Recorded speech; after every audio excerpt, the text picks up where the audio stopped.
சாதி, மதம் எல்லாவற்றையும் கடந்ததுதான் சினிமா என்பார்கள். ஆனால் இங்கு குளிப்பறிக்கவென்றே திரியும் சில ஹீரோக்களால் சாதி மத அரசியல் கூட பரவாயில்லை என்றாகிவிடும் போலுள்ளது. திருவாளர் பொதுஜனங்கள் என்று சொல்லப்படுகின்ற ஒரு குரூப் தொடர்ந்து இந்த நட்சத்திர கிரிக்கெட் போட்டிக்கு எதிராக பேஸ்புக்கிலும் ட்விட்டரிலும் வேலை பார்த்ததன் விளைவு நேற்று அப்பட்டமாக தெரிந்தது. நட்சத்திர கிரிக்கெட் நடந்த ஸ்டேடியத்தின் உள்ளே பல கேலரிகள் காலியாக இருந்தன. இருந்தாலும் இதையெல்லாம் எதிர்பார்த்தது போலவே உற்சாகம் குறையாமல் இருந்தனர் அங்கு வந்திருந்த நட்சத்திரங்கள். வெகு சாதாரண நிலையில் இருக்கும் நடிகர் நடிகைகள் தொடங்கி உச்ச நடிகர் என்று வர்ணிக்கப்படும் ரஜினி வரைக்கும் அங்கு வந்ததும் மொட்டை வெயிலில் கிரிக்கெட் ஆடிய நடிகர்களை உற்சாகப்படுத்தியதும் கண்கொள்ளா காட்சி.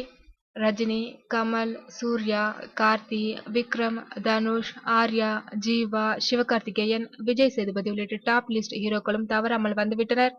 ஆனால் வருவார் என்று எதிர்பார்க்கப்பட்ட விஜய் தான் வரவில்லை.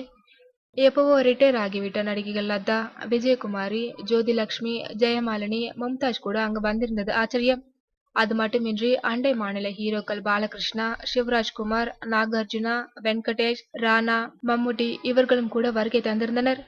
காலையில் வந்த பாலகிருஷ்ணா நிகழ்ச்சி முடியும் வரை அங்கிருந்ததெல்லாம் நிச்சயமாக பெருமை என்று வேறில்லை.